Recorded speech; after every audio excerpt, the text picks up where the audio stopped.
Oy, magandang hapon. Ano nang balita, mga bossing? Kamusta naman ang inyong mga buhay-buhay, mga tropa pits?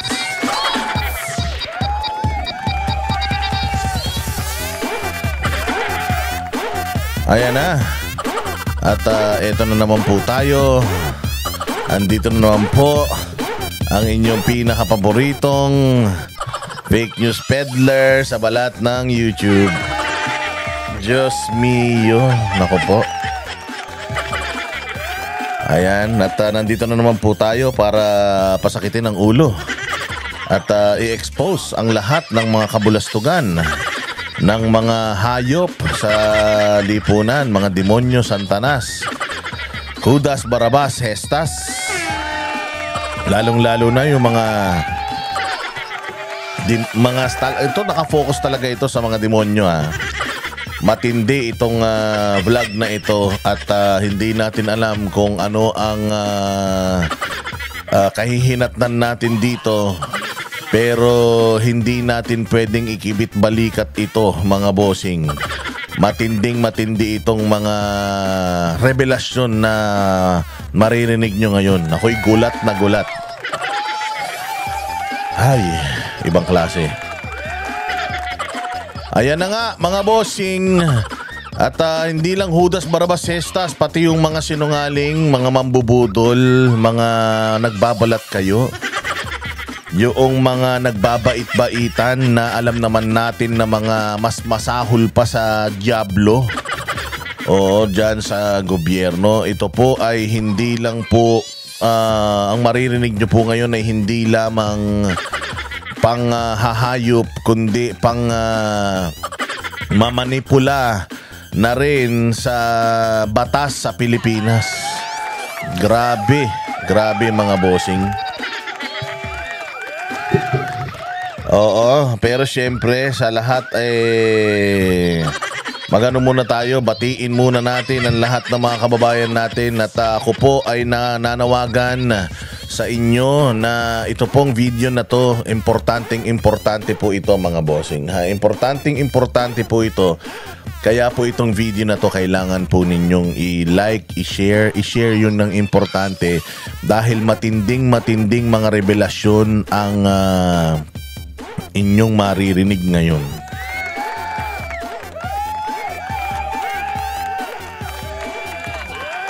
Oo, meron lamang po akong pakiusap talaga na napakagulo ng bayang Pilipinas, mga kababayan, at nakakadismaya na sa kabila ng ating paglaban sa katotohanan, talagang merong mga satanas sa lipunan, lalong-lalo na sa poder ng pamahalaan, na talagang mapagbalat kayo. Oo, talagang mapagbalat kayo. Kung anong mapagbalat kayo. Talagang akala mo bait-baitan, dadaanin ka sa mga malulumanay na sa pananalita. Pero ang gawa nila ibang klase, talagang malasatanas. Totoo yan. Oo. Malasatanas talaga ang kanilang mga gawain. Kaya kaninang umaga, ano na natin, wag na nating patagalin pa. Oo, kaninang umaga, meron akong kasi ako medyo tanghali na ako magising. Gawa ng tayo'y maraming gawain sa buhay. So tayo ay pag syempre ang unang-una nating gagawin, bubuksan natin ang ating social media, titingnan natin kung ano mga nangyayari sa bayan natin dahil everyday nagko-content tayo patungkol sa mga issues. Ang daming issue ng bayan natin, mga bossing. Ang daming issue sa ibang bansa. Ayan na nga yung isinara na yung maliit na lagusan diyan sa I think diyan sa may bandang Qatar. Diyan dumadaan yung halos at least 20% ng supply ng buong mundo ng langis. Pero isinara na yan. So, grabe ang kakaharapin natin na krisis. Pero, aside from yung krisis sa ibang bansa, krisis sa labas ng Pilipinas, matindi po ang krisis na dinadanas natin ngayon. Sabi ko nga, kung ang ibang bansa ay nakatuon na yung kanilang atensyon sa development ng kanilang mga bansa, dito sa atin hindi ko maintindihan bakit kailangan gawin ng mga mambabatas natin itong mga ganitong gawain. Oo, ako po ay natag. Ayan, iyan na natin to dahil medyo seryoso talaga itong natin mga bossing. Medyo talagang seryoso itong ating pag-uusapan ngayon. Ako ay natag sa isang video na sabi ko, ano ba tong video na to? Siyempre, una kong tinitingnan yung aking account sa YouTube. Titingnan ko kung ano yung mga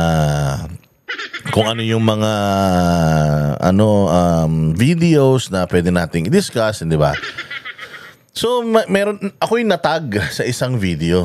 Oo. At itong video na ito ay napakaselan talaga. Ipapakita ko lang sa inyo kung ano yung video na natag ako at ano yung channel na nagtag sa akin. Ayan, makikita nyo dito sa may baba. Naitag maraming mga vloggers ang naitag. Ayan, Maharlika, Boljak TV, DDS Vloggers, Inday Sara, Risa Ontiveros Official, Rappler, Senate of the Philippines, Boss Dada, Banat Bay, Master Judea, Coach Oli, News. So natag tayo sa isang video. Oo, at nagulat po ako sa nilalaman ng video na yan mga bossing. Kasi nung pinlay ko yung video, hindi ko man kilala itong nagsasalita sa video, pero nung nakita ko ang pamagat niya is hindi ko na masikmura ang panggagamit sa akin ni Risa Ontiveros o at Risa Ontiveros Official. Yun ang pamagat mga bossing. Ito ipakikita ko sa inyong muli. Ayan ang pamagat to. Hindi ko na masikmura ang panggagamit sa akin ni at Risa Ontiveros Official. So, nakadirekta mismo yung tag kay Risa Ontiveros. Diyos ko po. Ano ba ito? Sino ba ito? Hindi ko man kilala ito. Oo. So, ngayon, sabi ko Risa Ontiveros, at ba't kami nakatag? So, syempre, unang-una mong gagawin, i-check mo yung YouTube channel. Pagtingin ko sa YouTube channel niya, walang ito parang ginawa itong YouTube channel na ito para lang dito sa expose na ito or dito sa video na ito.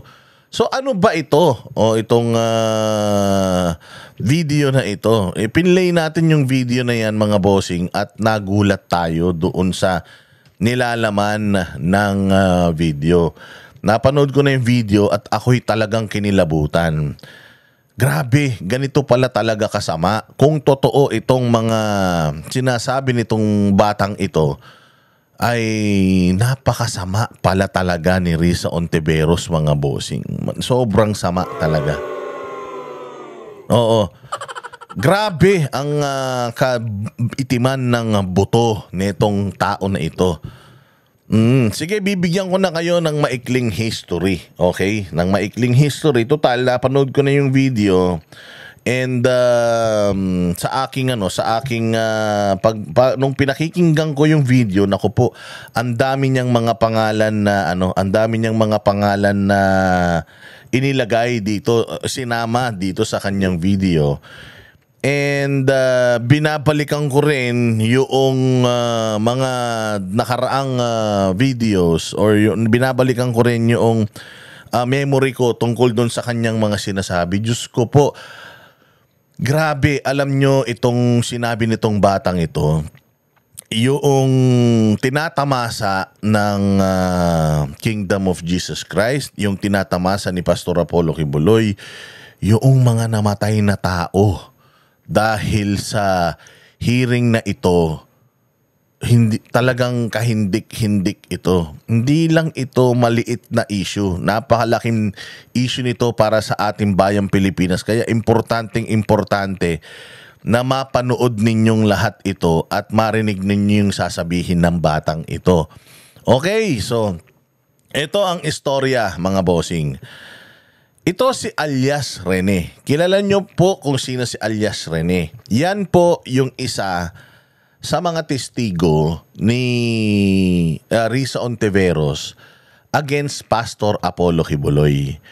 sa kanyang human trafficking case o doon sa kanyang hearing diyan sa Senado. If you remember, nagsimula lang po yung issue nung unang-una is yung gikan sa masa para sa masa ni Pangulong Duterte. Ngayon, yung gikan sa masa para sa masa ni Pangulong Duterte, binatikos niya yung Kongreso, tinanggalan ng Kongreso ng prangkisa ang SMNI. Tapos itong si Pastor Apollo Kibuloy, pinapatawag nila pilit sa Congress, pero hindi naman pumupunta sa Congress gawa ng hindi naman siya ang may-ari ng SMNI. Wala naman sa pangalan niya na isa sa lahat ng mga pag-aari ng Kingdom of Jesus Christ ay hindi naman nakikialam si Pastor Apollo Kibuloy o hindi siya ang may-ari. May mga tao na may-ari ng mga properties na yan. So hindi siya nagpunta doon. And then nag-conduct ng separate na hearing etong si Risa Ontiveros, at doon sa kanyang hearing, ang kanyang tinakil, ang kanyang inatake is yung mga pang-aabuso di umano ni Pastor Apollo Kibuloy sa kanyang mga miyembro. Okay? So, marami siyang mga pinatawag, marami mga nagpunta dyan, and yaan po si Risa Ontiveros ang nag-issue ng contempt orders kay Pastor Apollo Kibuloy at gusto niyang ipahuli si Pastor Apollo Kibuloy according sa mga testimonya noong kanyang mga testigo doon sa kanyang hearing patungkol sa human trafficking di umano ni Pastor Apollo Kibuloy. At yun nga rin po ang dahilan kung bakit si Pastor Apollo Kibuloy ay nagtago dahil sa extraordinary rendition. Dahil si Pastor Apollo Kibuloy ay naniniwala noong mga panahon na yon na ang gobyernong ito ay nakikipagsabwatan na. According to him, nakikipagsabwatan na sa mga entities, foreign entities na gustong kumuha kay Pastor Apollo Kibuloy. Alam naman natin na si Pastor Apollo Kibuloy ay sinampahan din ng patong-patong na kaso sa Amerika. At gusto siyang makuha ng Amerika dahil naipakita rin naman natin sa ating mga previous vlogs yung patungkol sa pag-weaponize ng FBI sa gobyerno pala sa FBI para to go after yung mga man of faith, yung mga simbahan, religious organization sa Amerika. Isa nga yan sa pinakamatinding pinagdebatihan nung nanalo si Donald Trump at nung magpapalit na ng liderato diyan sa sa Amerika, yung si ano ba yun? Yung basta i-discuss natin yun, yung isang senador na yung babaeng papalit na hepe, pinagsumpa niya na tutulong sa kanila na go after itong mga tao, mga grupo na nag-persecute sa mga relihiyon dyan. At kasama na nga po si Pastor Apollo Kibuloy.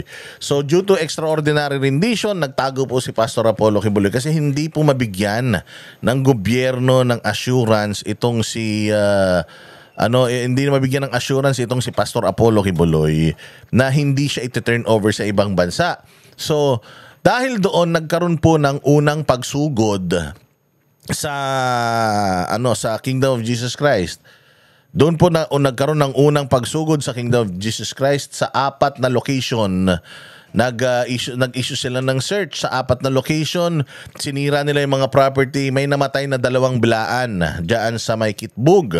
Tapos pagkatapos po niyan, may pangalawa pa pong paglusob, which is yung 16-day KOJ siege. May namatay po na isa diyan. Ang pinagsimulan po niyan is yung Senate inquiry ni Senator Risa Ontiveros na ang basihan niya ng pagpapakulong kay Pastor Apollo Kibuloy yung mga testimonya ng mga testigo niya diyan sa Senado. Isa itong batang ito, wait lang. Natin sa inyo. Ipapakita natin sa inyo, I-post lang din muna natin. Yan. Isa itong batang ito. sa kanyang testigo. Isa na rin sa kanyang testigo isa na rin sa kanyang testigo alias Amanda. Ito si alias Rene. Meron pang isang testigo, yung alias Amanda, na yun naman yung nag-file ng rape case kay Pastor Apollo Kibuloy, na testigo din yun. Nagtestigo din yun dyan. Marami pang mga testigo dyan sa Senado na biglang lumutang. Nagulat kayo, di ba? Biglang dumami. Biglang lumutang. At maraming mga sinasabi tungkol sa Kingdom of Jesus Christ at kay Pastor Apollo Kibuloy.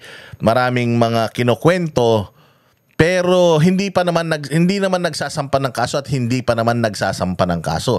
So far, sa ngayon, ang kaso lang po na kinakaharap ni Pastor Apollo Kibuloy is yung qualified human trafficking na dinagdag na reason kung bakit siya nakakulong dahil no bail yan, at saka yung sexual abuse yata yung na dinidinig ngayon. Okay, so bakit importante ito? Itong Rene alias Rene, siya yung testigo ni Risa Ontiveros na nakasalamin at saka naka-face mask na lalaki. Ngayon, itong batang ito, sinasabi niya na siya daw ay naka-assign sa SMNI, siya daw ay minamaltrato doon, siya daw yung kapag hindi kumukota, sinasampal daw siya. Oo, pag hindi daw niya nahihit yung target sa pagbebenta ng mga produkto, siya daw ay minamaltrato at siya daw ay pinahihirapan at siya daw ay ipinatapon sa Glory Mountain at doon daw siya pinaparusahan. At meron pa siyang isang binanggit na doon din daw sa may Glory Mountain, nakita niya na nag-aabutan ng baril. Binibigyan daw ni Pastor Apollo ng baril si VP Sara Duterte at saka si Pangulong Rodrigo Roa Duterte. Yun yung mga testimonya niya diyan sa Senado. Okay? And kung mapapansin ninyo, nakatakip ang mukha niya doon, naka-face mask siya doon, naka-shade siya doon. Siguro kasi medyo nagulat ako, hindi ako nakapag-prepare ng mga materials. Ipakikita ko sa inyo sa mga susunod na upload natin yung mismong hearing dyan sa Senado. Tsaka hanapin ko, magkako-compile ako ng mga images and pictures ng ng hearing na yan. Okay, but anyways, to cut the chase, yun ang buod ng nangyari na ito. Senate inquiry ni Senator Risa Ontiveros. Si Senator Risa Ontiveros, meron daw mga testigo na lumalapit sa kanya. So ang sinasabi ni Risa Ontiveros is itong mga taong ito mismo ang lumalapit sa kanya, naglalabas ng kanilang mga hinaing, at siya ina-actionan lang niya by means of yung Senate inquiry na yan. Opo, so gusto ko po na lakasan po ninyo ang inyong pandinig at gusto ko pong tingnan ninyo, anuhin ninyo bawat salitang sasabihin ng batang ito dito sa video na to. Talagang masusuka kayo. Oo, marami kayong mga revelasyon dito at hindi na ako magsasalita, siya na mismo. Again, ito si alias Rene na testigo ni Risa Ontiveros na di umanong lumapit sa kanya para mag-confess, at ito rin yung mga nakakita na may baril, ang napakaraming baril na ibinibigay si Pastor Kibuloy kay Pangulong Duterte at saka kay Risa Ontiveros. At kay Risa Ontiveros, kay Vice Presidente Duterte. Nakasakay daw sa helicopter, kitang-kita daw niya, nag-aabutan po sila. Hey! So eto na po. Pakinggan po natin ang pinakamalaking pasabog ngayong taon na ito.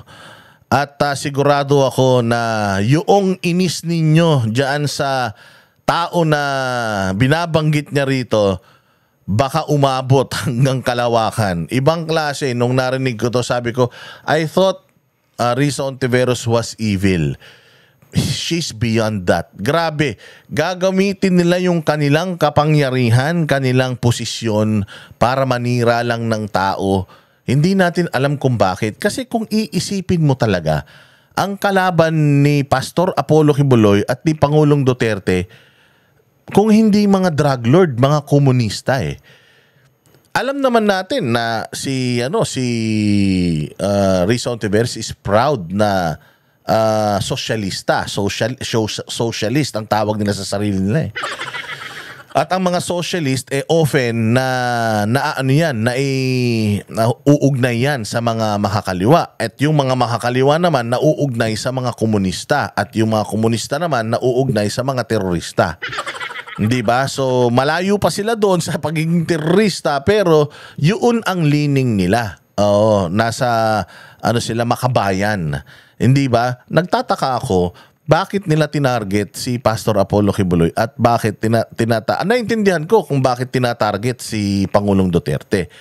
Pero hinahanapan ko bakit tinarget ang SMNI, bakit tinarget si Pastor Apollo Kibuloy. Unang-una sa lahat, man of faith, 'di ba? Nagpapakalat ng gospel of Jesus diyan sa Biblia. Nagtuturo sa mga tao ng maayos na pamumuhay, nakatulong sa gobyerno. Bakit tinatarget? Isa lang naman ang nakita ko na talagang focused si Pastor Apollo Kibuloy na banggain eh. Yan ang komunistang CPP, NPA, NDF. So, isa ba itong ginagawa ni Risa Ontiveros na ganti para sa CPP, NPA, NDF? Because as far as I know, wala silang away ni Risa Ontiveros ng matindi. Bakit pinipersonal ni Risa Ontiveros itong si Pastor Apollo Kibuloy? Dito natin malalaman lahat sa revelasyon na to, kaya ipi-play na natin. Makinig kayo at seryosong-seryoso po ito dahil medyo delikado po talaga yung mga information na makukuha natin dito, and hindi natin alam kung anong aksyon ang gagawin na naman nila. Una, para gipitin kami na mga magpapahayag, at saka na naman yung Kingdom of Jesus Christ, gigipitin na naman nila yan. Si Pastor Apollo Kibuloy nakakulong ngayon, gigipitin na naman nila yan. Dito talaga magkakaalaman sa mga sasabihin ng batang ito, kasi yung sinumpaang salaysay ng batang ito, yung talagang nagdiin sa Kingdom of Jesus Christ sa kinasasadlakan nila, at yun ang mga naging rason kung bakit pinasok yung mga properties nila Hindi ba? At may mga namatay pa nga. Nagkaroon ng human rights violation, paghuhukay, and so on and so forth. The list of yung human rights violation goes on and on. Dahil yan sa Senate inquiry ni Risa Ontiveros at dahil sa testimonya ng batang ito. Pakinggan po natin kung ano ang reason bakit niya tayo tinag, at ano yung reason bakit sinasabi niya rito sa kanyang video na hindi na niya masikmura ang paggamit sa kanya ni Senator Ontiveros. Play. Ako po si Michael Maurilio alias Rene. Hindi po ako pinilit na magsalita ng katotohanan. Kusang loob ko pong inilalahad ang mga nagawa kong kasalanan at mga plano laban kay Pastor Apollo C. Kibuloy at sa Kingdom Ministry. Ako po yung witness, kinuwang witness ni Sen. Risa Ontiveros na nakatakip yung muka. Pero ngayon, hindi na, sapagkat nagsasabi na ako ng totoo. Binayaran po ako ni Sen. Risa Ontiveros para mag-testify laban kay PRRD, VP Sara at kay Pastor Apollo C. Kibuloy. Lahat ng sinabi ko at kasama ko doon na nag-witness sa Senado ay ginawa lamang ni Sen. Risa upang papagsakin si Pastor at ang buong kingdom at kunin ang kanilang mga ari-arian. Ngayon po ay hinahanap at tinatakot ako ni Sen. Risa. Ako po ay dating full-time worker ng Kingdom of Jesus Christ na pinamumunuan ni Pastor Apollo Kibuloy. Na-convert ako noong 2015 at naging full-time noong 2019, kung saan na-assign po ako sa Glory Mountain sa Davao City. Lumabas po ako ng 2021, ngunit nagpaalam po ako ng maayos at pinayagan naman ako ng Kingdom dahil may balak po akong bumalik pagkatapos ng ilang taon. Nung January 2024, nag-vlog po ako kasama ang isang ex full-time na si Lawrence Capuno dahil nagsimula na noon yung unang pagdinig na sa Senado sa pangunguna ni Senrisa Ontiveros tungkol sa mga aligasyon ng sexual abuse at human trafficking na isinampalaban kay Pastor Apollo Kibuloy. Sa vlog na yun... Ayan na, so sinasabi niya dito na siya po ay lumabas. Kusa siyang lumabas at nangangarap pa siya na makabalik sa loob. Okay? Kasi dyan sa Kingdom of Jesus Christ, meron silang members at saka meron silang mga full-time miracle workers. Yung mga full-time miracle workers nila, yan ay nasa loob. Ina-assess yan. Hindi yan basta makapasok ka doon, hindi. May application yan. Mayroong application, mayroong mga pagsusulit, may mga pagsusuri, may mga vetting, may mga background checking. So, kapag ikaw ay pumasa, itong batang ito, I think 2 beses or 3 beses na siyang bumabagsak, hindi pumapasa. And nakapasa siya. Kasi babagsak ka lang dyan kapag nakita ng pamunuan na hindi ka pa ready doon sa task ng isang pagiging miracle worker. Kasi nga, kapag ikaw ay naging miracle worker na, wala na lahat sa'yo. Wala ka nang, tatanggalin na nila lahat sa'yo. Yung value, yung ng material na bagay, yung carnalism, yung pagiging carnal, yung kasi ang nature ng tao is carnal eh. Sabi nga nila, di ba, pinanganak tayo na makasalanan, and then pag may isip na tayo, nasa atin na yun kung tatanggapin natin yung liwanag, kung tatanggapin natin ng Diyos, di ba, ganun yun. So dahil nga doon sa kay Eva at Adan, pagkagat nung prutas, naging makasalanan tayo lahat. At paglabas pa lang natin ng bilang mga sanggol, makasalanan na tayo. Habang lumalaki nga tayo, kaya nga may mga religious leaders diyan, sila yung magko-convert sa atin na sumama or umanib sa kaliwanagan dahil tayo pinanganak bilang mga tawag dito, ang nature natin ay karnal.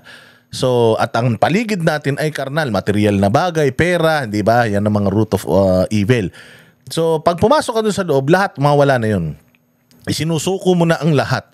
Ang iyong buhay ay inaalay mo na sa simbahan. Ang iyong buhay ay inaalay mo na sa misyon ng inyong simbahan sa mundo.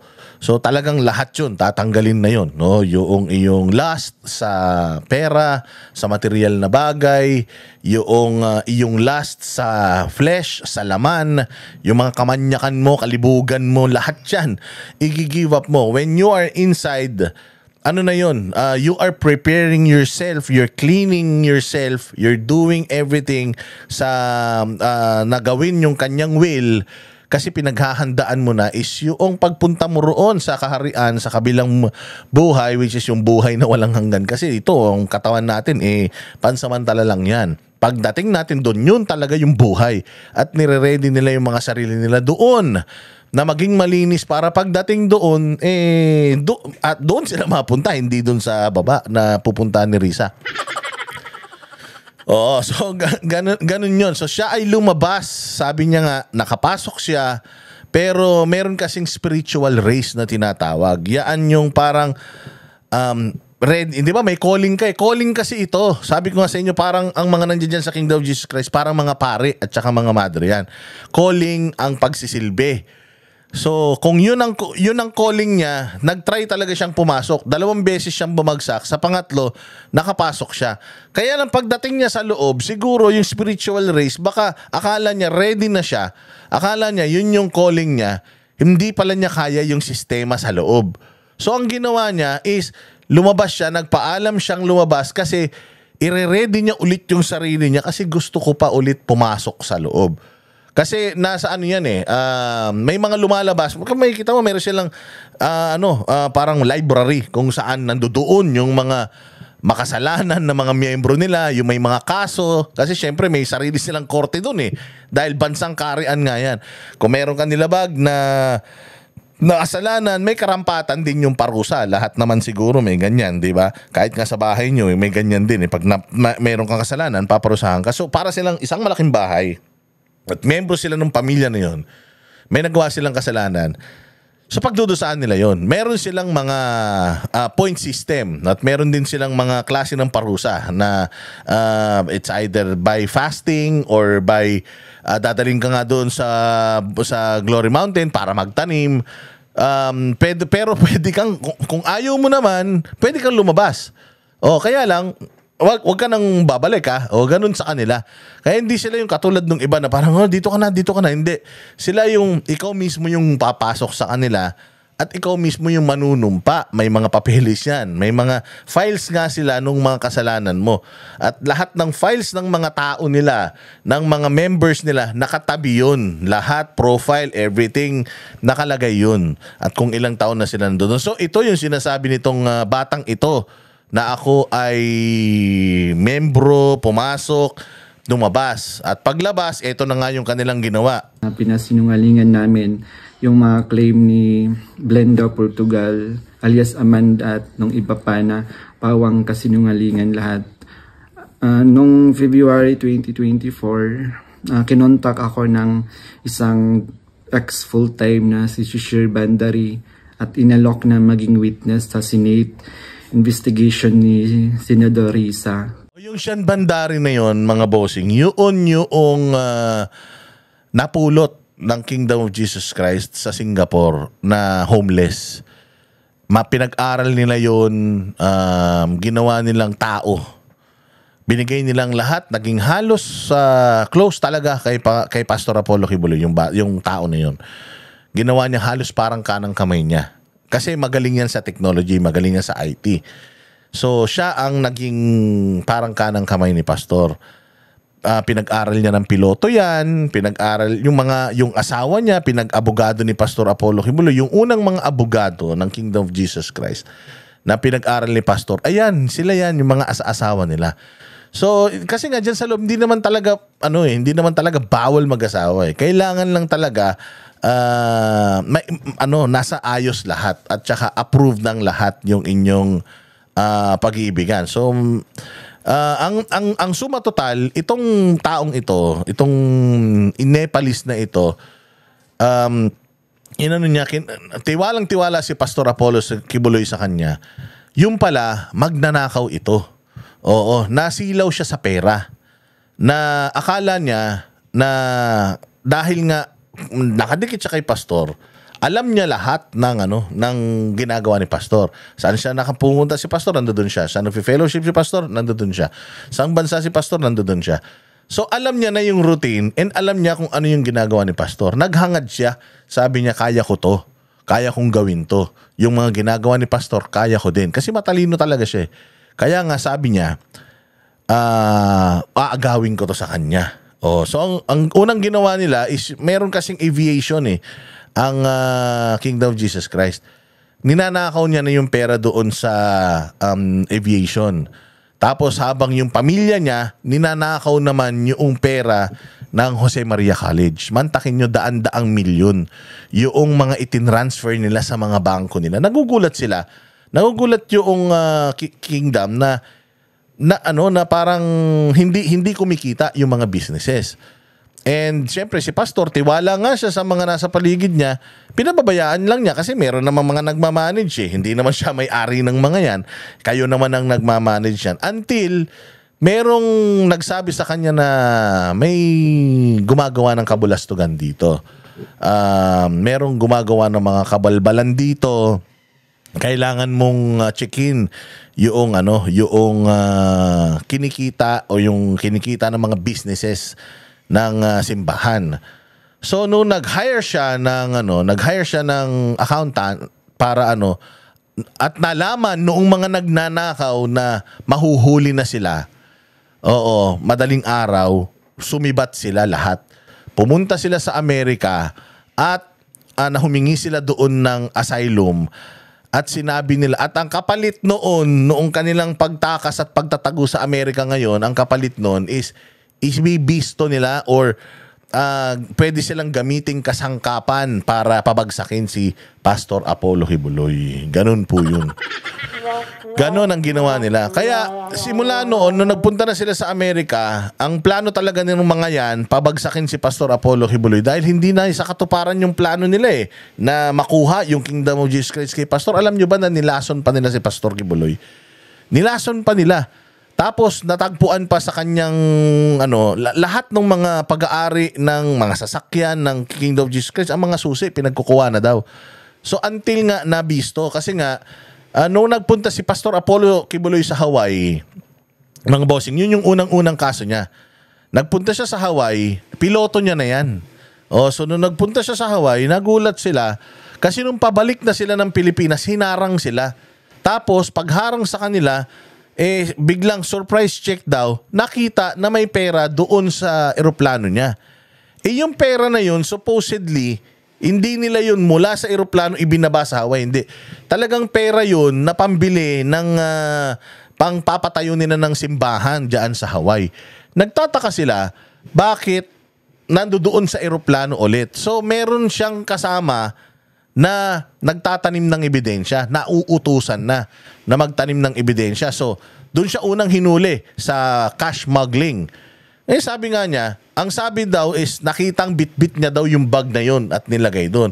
Sabi ni Pastor, it's impossible na magbitbit ako ng bag kasi even my Bible, meron akong taga-bitbit Wala kayong makikita na video ko na meron akong tangan-tangan na unless clutch bag ko yan or whatever. Pero bag, wala kayong makikita na meron akong bit-bit na bag. May tagabuhat ako ng mga gamit. So, hindi ako ang naglagay niyan dyan.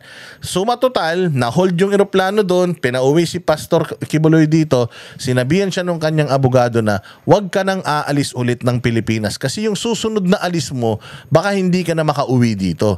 Kasi na nila na nakikipagkutsabahan na yung mga tao na ito, itong Nepalese na ito at yung pamilya niya na tumakas, nakikipagsabuatan na. Una sa Amerika, kumukuha na sila ng mga tao doon na binabayaran para tumistigo against sa kanya. Hindi na siya makabalik sa Amerika para makapag-evangelize or makapag-preach at ma-freeze yung mga assets niya doon. Dahil yun nga yung sinasabi ni Donald Trump noong nagkaroon ng noong senador na yung mga simbahan sa Amerika na hindi sa kanila, na sa ibang lahi, yun talaga ang tinatarget nila. Gusto nilang i-freeze yung mga assets na yan dahil ang KOJC sa Amerika, napakadami po nilang pag-aari doon.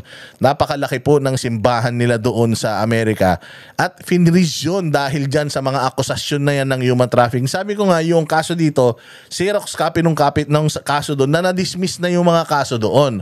Okay, so same thing, itong bandari na ito, tinatap yung mga lumalabas na mga members ng kingdom, lalong-lalo na yung pinatalsik dahil sa mga kasalanan, iniisa-isa niya yung tinatawagan para magtestigo against kay Pastor Apollo Kibuloy.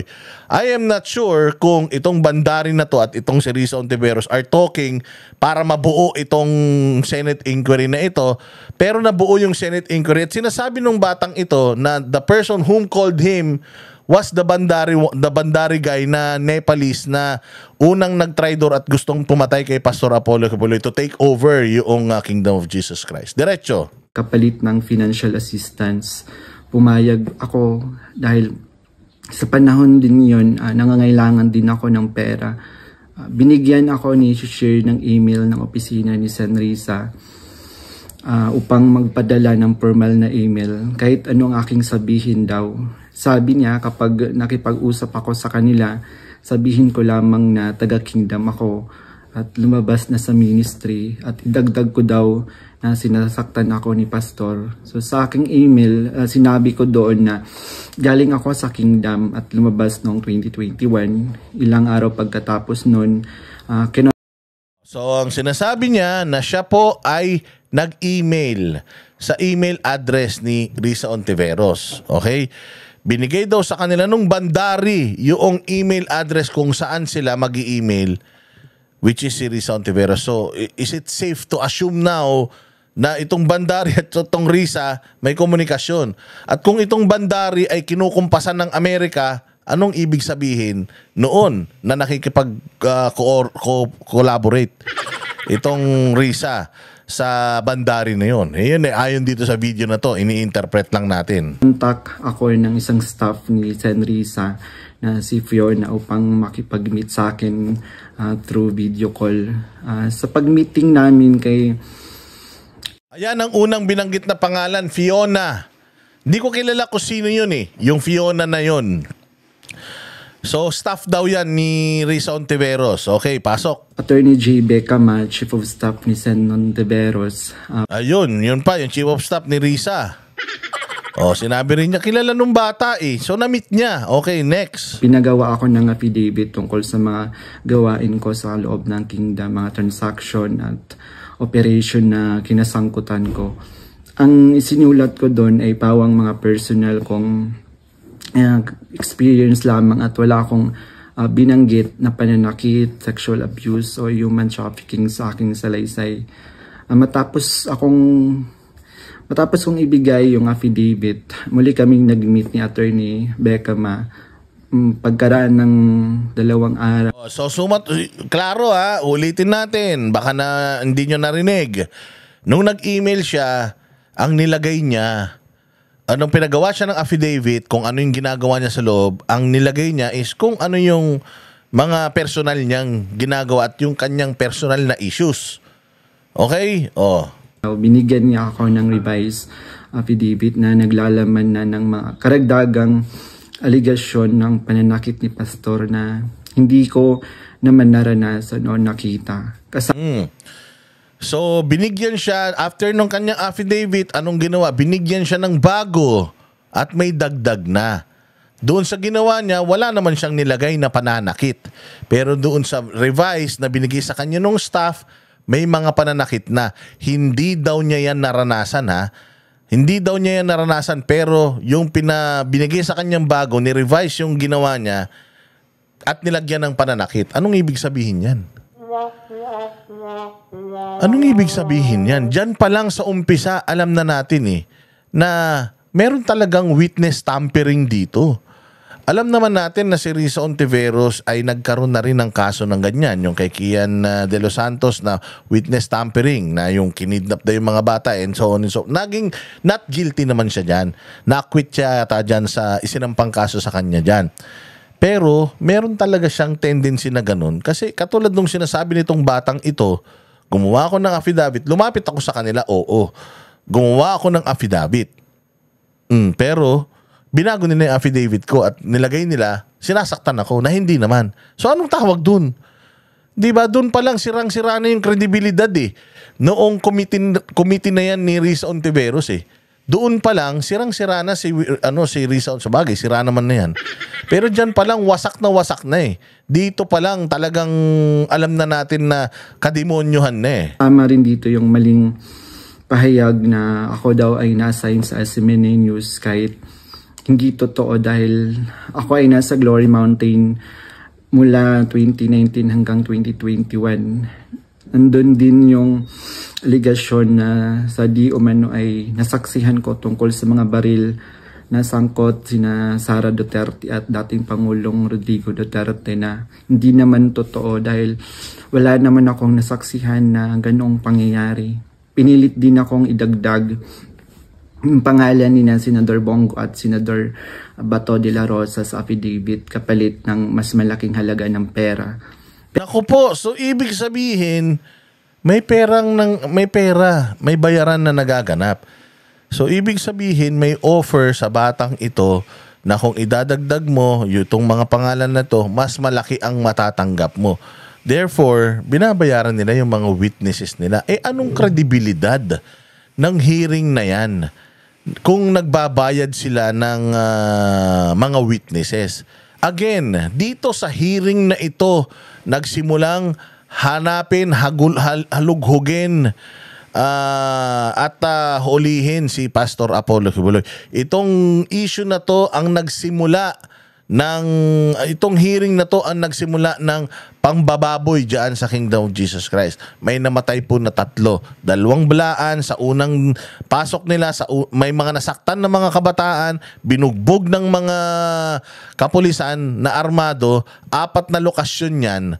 Tapos dun sa pangalawa naman nila, 16 days silang nanirahan, may namatay na isa, maraming nakulong, maraming nabugbog, maraming nasirang kagamitan, naghukay pa dyan, sinira yung simbahan, na-trauma yung mga kabataan, napakaraming naging dulot na kahayupan, kademonyohan netong Senate inquiry na ito ni Risa Ontiveros. Tapos binayaran niya yung mga testigo. Putang ina, walang katapat na parusa ito. Itong ginawa ni Risa Ontiveros. Paano siya nakakatulog na mahimbing sa gabi na ganito ang na ganito ang alam niyang nangyari o ginawa niya at naging resulta ng mga pinaggagawa niya? Sino ang nagkukumpas sa kanya para gawin ito?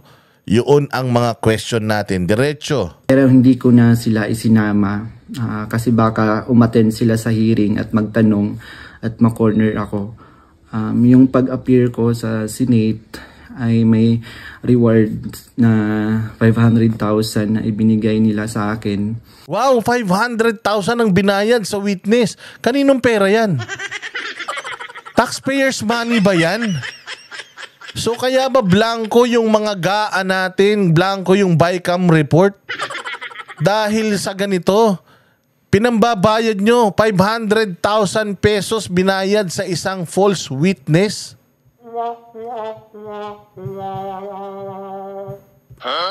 Oo. 500,000, kanino galing to? Anong liquidation nito? Hindi ba ang liquidation nila by certification? So anong liquidation ng 500,000 na binayad dito? Galit na galit tayo kay Pangulong Vice President Sara Duterte sa kanyang 100 plus na 100 plus million or mga less than 100 million na hinahanap natin. Galit na galit tayo doon sa mga pangalan ng mga chichirya. Pero ito binayaran 500,000 pesos para lang idiin at mag-testimonya ng palpak ng mali-mali ng kasinungalingan laban kay Pastor Apollo Kibuloy ng isang sitting senator ha. Inihalal ng taong bayan, batas ang naglagay dyan, tapos lumalabag sa batas. Maliit na halaga, 500,000, oo. Pero kung pera ng taong bayan yan, maling maling paggasta yan ng pondo ng taong bayan. Kay piso, kay 5 piso, 500,000. Inilagay mo sa confession ng isang tao para ma-persecute mo yung isang tao na nag-preach lamang. Anong dahilan? Ba't nyo ginagawa ito? At dagdag na 500,000 nang isinama ko si Sara Duterte at si dating Pangulong Duterte. So 1 million po lahat ng binigay sa akin. Isang linggo before ang Senate hearing noong February 19, 2024, pinatira ako sa isang kondo kung saan ako ay biniriefing at tinuruan tungkol sa mga dapat na isasagot ko sa tanong ni Senador Risa. So sa araw ng hearing, umiyak ako dahil sa konsensya habang binabasa ko yung script na alam ko naman na hindi totoo at hindi ginawa ni Pastoro ng Kingdom. Pagkatapos ng hearing, ulit, siya daw ay ibinahay sa isang kondo. Reward na 500,000 na ibinigay nila sa akin at dagdag na 500,000 nang isinama ko si Sara Duterte at si dating Pangulong Duterte. So 1 million na natanggap niya, 500,000 kay Pastor Kibuloy. Pag sinama si Inday Sara at si Pangulong Duterte, kaya niya nilagay doon sa nakakatanggap ng baril. Kaya kesyo nakakatanggap daw ng maraming baril plus additional 500,000. So that's 1 million. 1 million na pera. Kung opisina ni Senator Risa ito, yung nag-i-initiate nito ay assume opisina din niya nagbabayad dito. Sino ba nagbabayad sa opisina niya?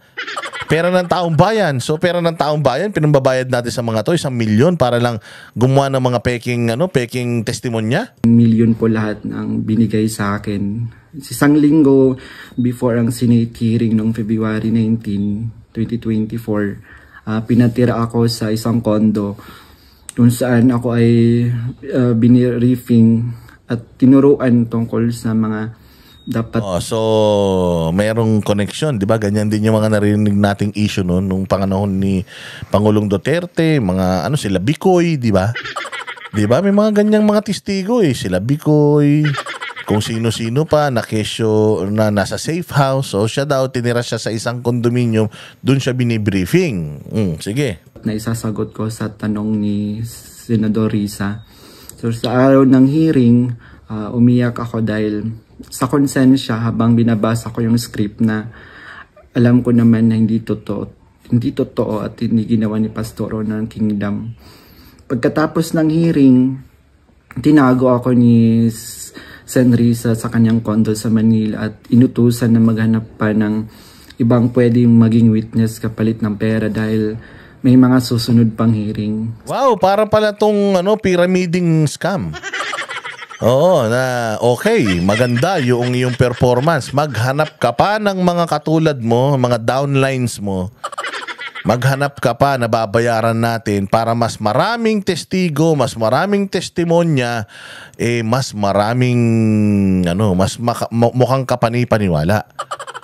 Kaya naman pala hindi maisampa sa korte yung mga testigo, yung mga testimonya ng testigo sa Senado.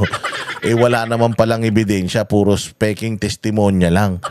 Kasi sa korte, it's what you can prove, it's not what you can say. So kung hindi mo kayang patunayan lahat ng aligasyon mo, baka bumalik yan sa'yo, perjury is a crime. Baka makulong ka. So pinahahanap pa siya ng ibang mga testigo para pabagsakin si Pastor Kibuloy. Sige, ano pa yung mga balita? Sa buong taon ng 2024, nanirahan ako sa condo ni Sen Risa.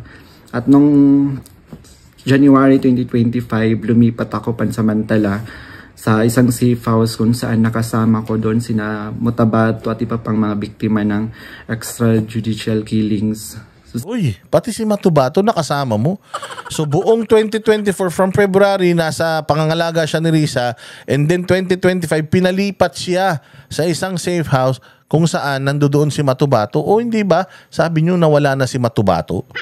'Di ba sabi ng gobyerno natin nakatakas na daw si Matubato, nakaalis na daw ng ibang bansa. Hindi daw alam, baka daw sa backdoor kung saan dumaan. Hawak nyo naman pala. According dito sa bata na to hawak nyo pala, tapos paano mawawala? Kung mawala man yan dyan, either pinatakas nyo yan nang walang dokumento o binaon nyo na yan. Hindi natin alam. Pero according to him, nakasama niya doon sa safe house si Matubato. At tingnan natin, baka may iba pang mga pangalan na lumabas. Sa bawat research o information na aking naibibigay sa Senado, nakakatanggap ako ng rewards na 12,000 na ibinibigay ni Sen Risa sa pamamagitan ng kanyang staff na si Sir Ryan. So, may Ryan pa. Ryan kaya biyab ba yan? So kada research daw niya, kasi syempre hindi nila alam kung what happens inside So every time that he's giving inside information sa opisina ni Risa, binabayaran daw siyang 12,000. So aside from the 1 million na natatanggap niya, meron pa siyang 12,000 per information. Per information. Lao.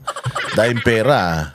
Sa kabilang sa mga na-research ko, nagawa kong research, yung inimbentong Angel of Death daw ng Kingdom na inimbento ni Alias Jackson, si Edward Masayon. Kabilang doon yung na-research ko yung mga member at yung mga general na nag-courtesy call kay Pastor. Nung August 29, 2024, nag-dinner meeting kami nila Blenda Portugal alias Amanda, kasama ang kanyang legal team. Yan yung Amanda, yung nagsampa ng kaso kay Pastor na ni-rape daw siya.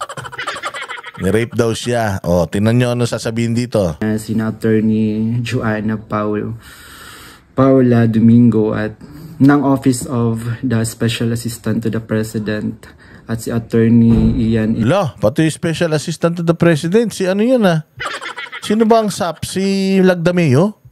Ay hindi, Lagdameo. Sino yun? Yung asawa ni Don Solveta? O talaga? O so pati yun. Kasabwat dito, pati yung kasapakat dito. Trina. At yung kasama yung abogado ko na si Attorney Ange May Bagudyo sa isang hotel sa Quezon City. Pinagplano nila kung paano idiin ang kaso ni Pastor at ininganyo akong mag-file ng kaso. Sabi ni Attorney Domingo na mas maganda mag-focus kami sa human trafficking dahil mahina ang kaso sa sexual abuse.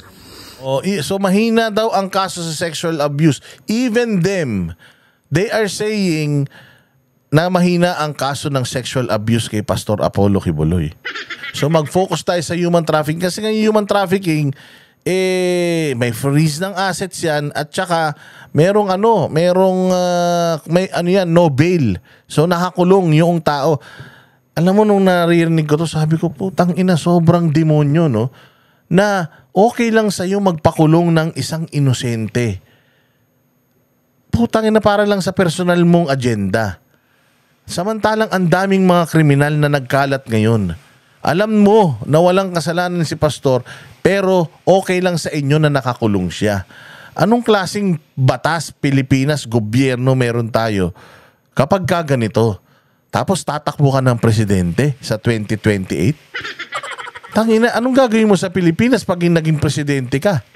Ipapakulong mo lahat ng kalaban mo gamit ang ganitong taktika na pagbabayad sa mga testigo, trial by publicity. Pag nasira na sa paningin ng mga Pilipino, pwede nang trabahuhin ng pulis kasi konti na lang yung aalma. Putang ina, ganyan na ganyan ang mga komunista gumalaw.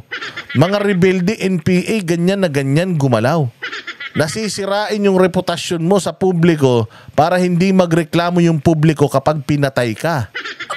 Grabe talaga itong mga ganitong nangyayari. You can you can release 10 prisoners na may kasalanan. Wag na wag ka lang magkukulong ng isa na walang kasalanan. Yan yung rule of thumb. Yan yung dapat na hindi natin makakalimutan. Di ba rin na magpakawala ka ng 10 kriminal, wag ka lang magkulong ng inosente. Bakit nyo ginawa ito kay Pastor Apollo Kibuloy? Dahil sa pera ba yan? Pangarap para sa future? Pagtakbo sa eleksyon? Nag-iipon na ba kayo? Ang lalaking pera din itong binibigay nyo sa mga witnesses nyo. Hanap kayo ng pera ni Madam Vice President. Pero anong klaseng liquidation ang ginawa nyo rito sa pinagbabayad nyo na to? Sabi pa ni Attorney Domingo na matalik siya na kaibigan ni Attorney Pearl Angelica Canada na dating abogado ng Kingdom at dating namuno sa Jose Maria College. Ayon sabi ni Attorney Domingo, sabi sa kanya ni Pearl na umalis na sila sa Kingdom at alagaan mo daw si Amanda at siya na ang humawak ng kaso laban kay Pastor. Kasamang kanyang kapatid na si Attorney Lady Jade Canada at si Shishir Bandari sa US na nabanggit ko na kumontak sa akin upang siraan si Pastor. So imagine yun yung mga napangasawa nitong Bandari. Yung mga Canada na yan. Sino yung mga nakakulong? Mga Canada din. Pauline Canada, si Enteng Canada, at saka itong yung basta mga kamag-anak din. Mantakin mo pinabayaan nila makulong yung mga kamag-anak nila dahil sa gawa-gawa nilang istorya. Nagnakaw sila sa Kingdom of Jesus Christ para hindi sila mahuli, tumakas sila. At nung tumakas sila, nakipagkasundo sila doon para pabagsakin ng kingdom. Para saan? Para makuha nila yung Kingdom of Jesus Christ. Kasi nga alam nila na ang Kingdom of Jesus Christ is really abundant. Abundant sa lahat ng bagay. Kaya talaga namang tatargetin at mukhang hindi na lang itong mga taon na to na nasa Amerika yung nagtatarget. Mukhang pati dito sa Pilipinas may tumatarget na din sa mga properties ng Kingdom of Jesus Christ. Dagdag pa ni Attorney Domingo na gumagamit sila ng private jet mula kay Secretary Antonio Lagdameo papuntang Davao para sa kaso ni alias Amanda, dahil sabi ni Attorney Domingo ito ay para sa seguridad nila sapagkat may natatanggap daw silang security threat. Noong mga panahong iyon, nagkaroon din kami ng pag-uusap ni... Sabi daw pro bono daw yan. Pro bono daw yung abogado pero naka-private jet. Saan ka pa? Alias Amanda, si Brenda Portugal, kung saan tinanong ko siya tungkol sa kalagayan ng kanyang kaso sa sexual abuse at human trafficking. Sinabi niya sa akin na mahina daw talaga yung kaso sa sexual abuse sa Pasig at gusto niya niyang sumuko. Kaya lang may mga nagsusulsul daw sa kanya na ituloy pa rin yung kaso. Nakiusap niya lang siya sa akin na tulungan ko siyang maging witness sa kanyang kaso sa human trafficking. So sinasabi din itong batang ito na yung nagsasampa ng kaso ng rape kay Pastor Apollo Kibuloy sa Pasig. Tsaka ng rape and human trafficking yun yung sinampang kaso ng bata. Mahina daw. Humihingi siya ng tulong dito. Sabi naman nito, ba't kita tutulungan? Hindi ko alam kung anong problema mo eh. Ba't kita tutulungan? So yun ang sinasabi nito ni Rene na mahina. Alam din noong nagdemanda na mahina. Alam din noong nagdemanda na hindi niya mapapakinabangan or hindi niya mapapatunayan yung kanyang mga alegasyon kay Pastor Apollo Kibuloy patungkol sa panggagasa. Nanghingi pa siya ng ebidensya kung meron daw akong naipon or naitago ng mga patunay sa sexual abuse. So, ipiniliwanag ko sa kanya na wala akong ebidensya dahil hindi ako kasama sa mga pangyayaring iyon dahil nagsimula lamang ako bilang full-time noong 2019 at hindi rin ako biktima ni Pastor kaya wala akong maibibigay na ebidensya. Sinabi ni alias Amanda na mag-focus na lang ako sa human trafficking at maghanap ng mga ebidensya kung meron pa akong naitatagong impormasyon. Sinabi ko sa kanya na maghahanap ako ngunit wala talaga akong ebidensya dahil hindi naman talaga totoo ang mga aligasyon.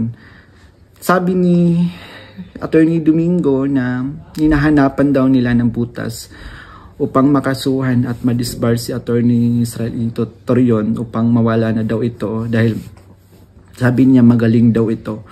So sa panahon ng KOG Sage sa Davao City noong August 24 hanggang September 8, 2024, everyday kami nagmi-meeting kasama yung mga staff ni Senrisa, yung PNP, CIDG, nandun yung US Embassy, Pati US Embassy? Nandun?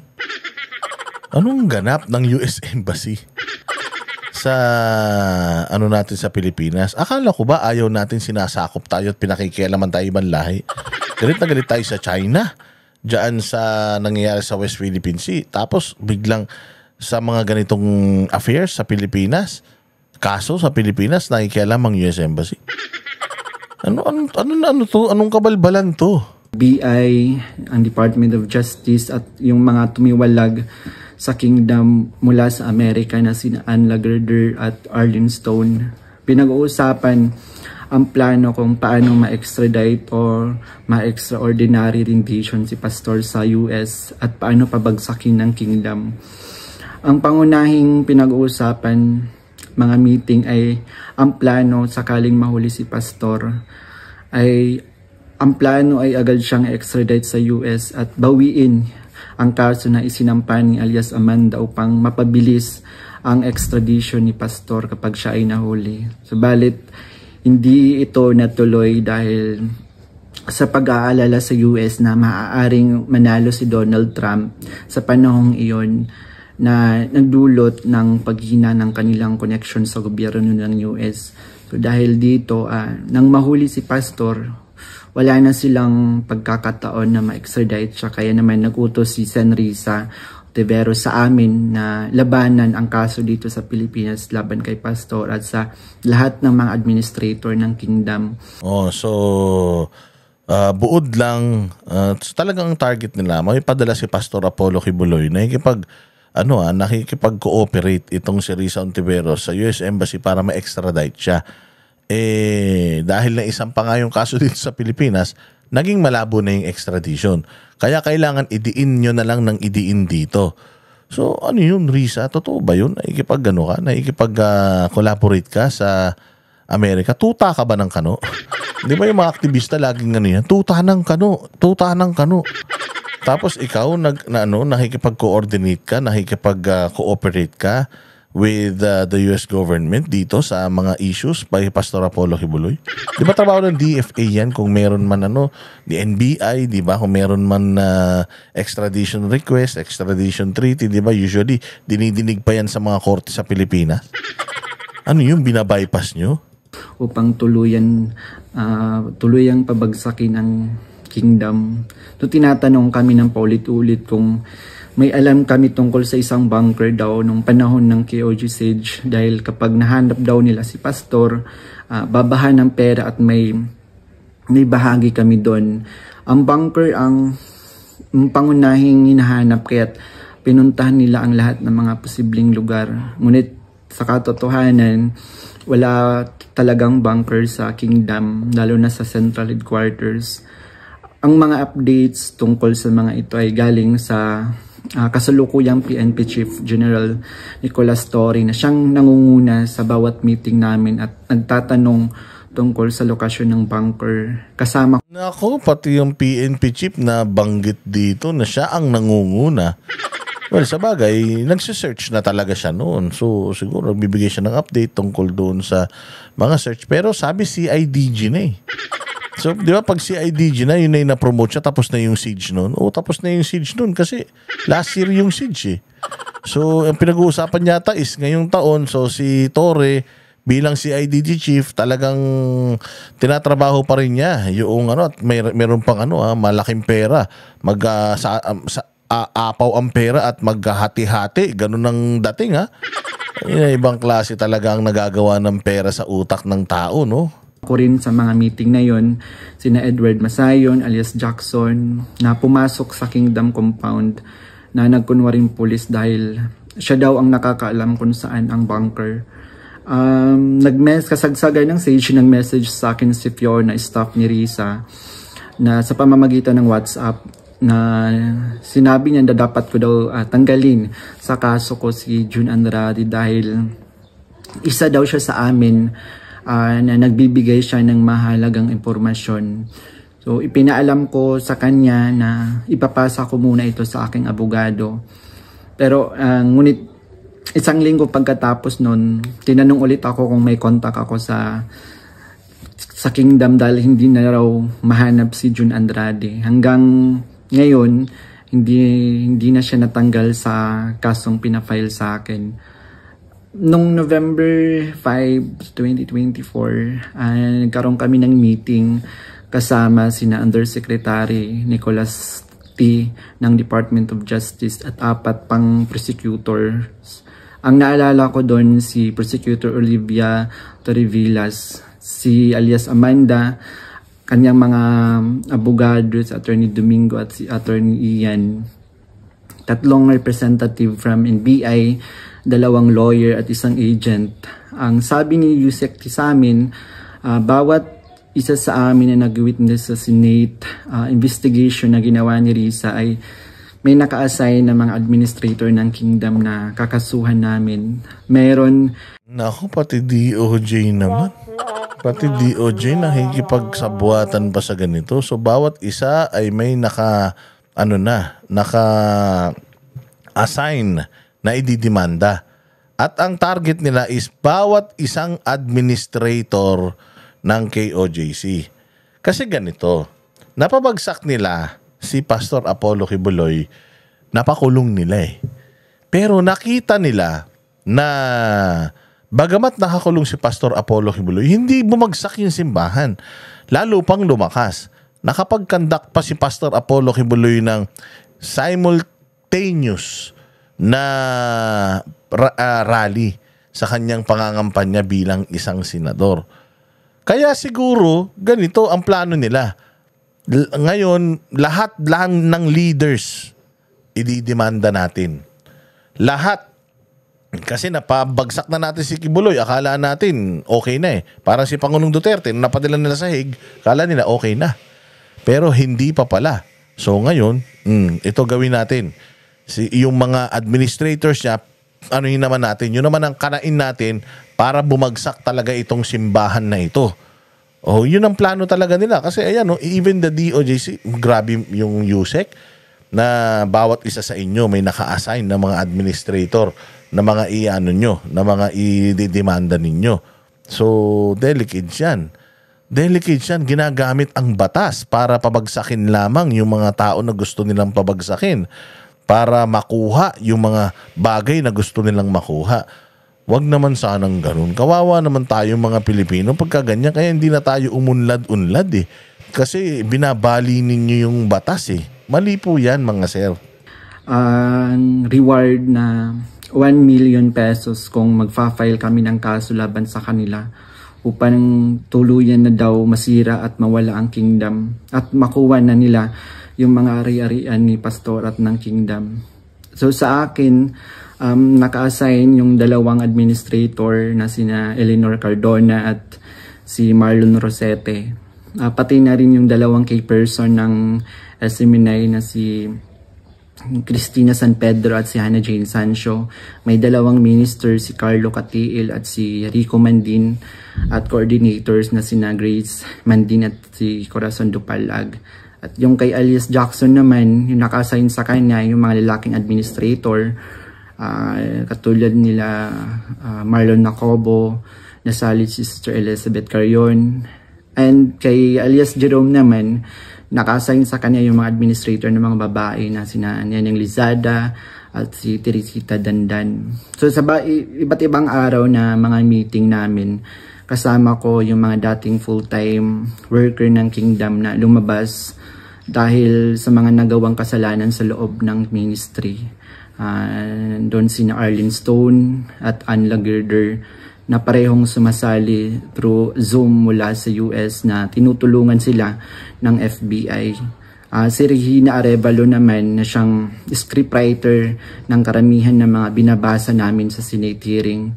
Pati na rin yung mga kasama kong mga fake witness na sina Tirao alias David, si Edward Masayon alias Jackson, si Juar Olimba alias Jerome, si Renita Hernandez, si Glenda Portugal alias Amanda, at kasama yung Chief of Staff ng Office ni Senrisa na si Attorney J. Becama, at yung staff na si Fiona at si Faye. So hanggang sa ngayon, paggawa ko ng affidavit, patuloy ang surveillance at mga planong raid sa mga ari-arian ng kingdom, kabilang ang mga Kingdom Light Congregation sa iba't ibang bahagi ng Pilipinas, yung SMNI building sa Makati, yung KOG Central Headquarters sa Davao. Bukod dito, tinatarget din yung mga anak ng mga full-time Miracle workers bilang mga biktima daw ng human trafficking at child abuse. Ngayon po ay lumalabas ako upang ilahad ang katotohanan na ang lahat ng ito ay gawa-gawang kaso at plano lamang pabagsakin si pastor at ang buong kingdom ministry at kunin ang kanilang mga ari-arian. Hindi ko na masikmura yung mga ipinapagawa ni Senrisa na kasinungalingan at ang pamimilit niya na magsampa ako ng kaso kapalit ng pera. Wala pong ginawang mali si pastor sa akin. Puro kabutihan ang aking naranasan habang nasa loob pa ng kingdom. Lahat ng ito, sinabi ko ay upang ipagtanggol ang katotohanan kahit nakakatakot dahil sa mga malalaking tao yung sangkot. Pero ito na yung panahon upang tumindig para sa katotohanan at humihingi ako ng tawad sa kingdom family, lalo na kay Pastor Apollo Kibuloy sa mga nagawa kong mali at kasinungalingan. Grabe to mga bossing. Palakpakan natin ang ating Senado, ang ating senadora na si Risa Ontiveros. Sana nakakatulog ka na mahimbing sa mga ginagawa mong kahayupan na ito. Ang lakas-lakas nyo pang gamitin ang Diyos, ang lakas-lakas nyo pang gamitin ang sambayan ng Pilipino, ang tao. Tapos yung pala may mga ganito kayong ginagawa. Sa mga bagong senador, sana ay makita ninyo itong revelasyon na ito at sana ay makompronta ninyo yung inyong mga kasama dyan sa Senado. Kasi kung ginagawa to ng isa, hindi malayong ginagawa to ng lahat. Hindi ba? Yang hearing na yan, nagtiwala ang taong bayan, yang hearing na yan, sinira ng husto ang simbahan ng Kingdom of Jesus Christ. Dahil ba sa mga sinasabi ng batang ito, may babalik yung mga nawala, mga namatay, mga sinira at inabuso, mga karanasan, trauma ng mga nandiyadyaan sa mga apektadong lugar na yan, yung kanilang mga pinagsusugod, hindi na maibabalik ang lahat ng yun. Pero alam natin na ang bawat paglabag sa batas ay dapat na may karampatang parusa at may karampatang pag-uusig ng ng kanilang konsensya at pag-uusig ng batas. Kaya sana po ay dito sa mga narinig nyo na pagbaliktad, pag-recant ng pag-reveal neto ni alias Rene sa sindikato ni Risa at ng Special Assistant to the President diyan sa pagpapabagsak kay Pangulong Duterte at dito kay Pastor Apollo Hibuloy. Sana ay magkaroon ng liwanag ang lahat at sana po ay i-share ninyo, i-like po ninyo itong video na ito.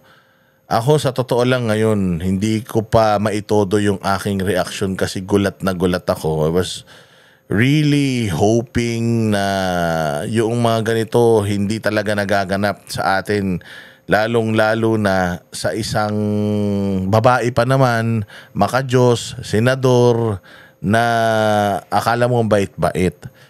No, again, ito pong video na to ay kami po ay tinag at nagulat nga tayo kung bakit tayo tinag. Pagtingin natin, kaya pala tayo tinag, kasi alam naman ng sambayan ng Pilipino na ang Banateros talaga ay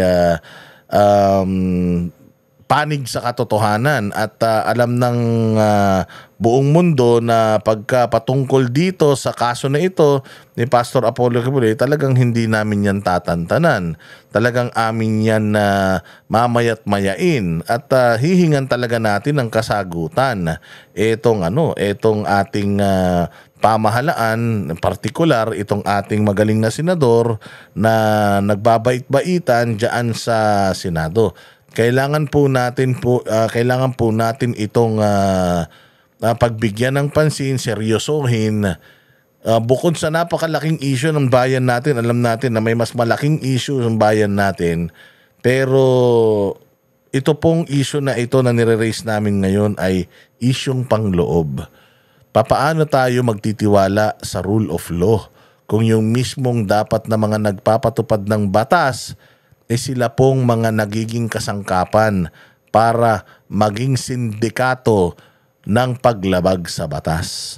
Bahala na po kayong tumimpla kung maniniwala po kayo dito or hindi, pero doon sa mga judgmental na naniniwala sa unang testimonya niya doon sa Senado, pakinggan nyo ito at nang malaman ninyo. Kasi makikita ninyo dito na genuine talaga yung bata at alam niya, kilala niya yung mga tao, alam niya kung ano yung kanyang mga pinagsasabi. Mabibigat yung mga pangalang binitawan niya rito at nako po, tayo po ay medyo kinakabahan kahit sa ating welfare dahil alam natin this is too big na involved ang police, Senado, ang isang senador at ang Malacanang, something can also happen to us. So it's all up to you mga bossing. Magkita-kita po tayo ulit sa susunod na vlog. Tingnan pa natin kung anong maging development netong revelation na ito. Mabuhay kayo at kasya nawa ang Pilipinas. Kami ang boses ng masa, hindi natatakot. Katotohanan lang, di kami nalulunod. Walang bahid ng sismis, lahat ay totoo. Kahit sino ka pa, pag mali ka babanatan ka. Walang pinipili kulay, wala kaming kinikilingan. Basta para sa bayan, kami lalaban. Pag tama palakpakan, pag mali banatan. Di matitinag, di matatakot, para sa bayan tuloy ang sigaw. Sa harap ng kamera, walang halong takot. Mga baluktot, lahat kayo'y tutumba. Ang hustisya at totoo, yun lang ang mahalaga. Kahit sinong harang, di kami matitinag. Walang pinipiling kulay, wala kaming kinikilingan. Basta para sa bayan, kami lalaban. Pag tama palakpakan, pag mali banatan. Di matitinag, di matatakot, para sa bayan tuloy ang sigaw. Kung nasa tama ka, ikaw ay aming kasama. Pero pag mali ka, handa ka na bang mabasag? Banateros kami, walang inuunan. Dahil bayan muna, bago ang sarili. Bago ang sarili.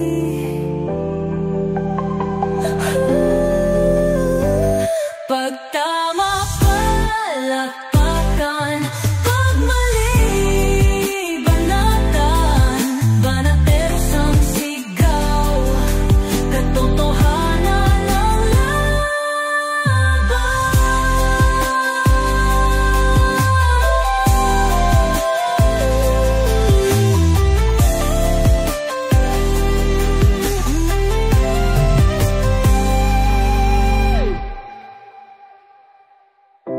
sa harap ng kamera,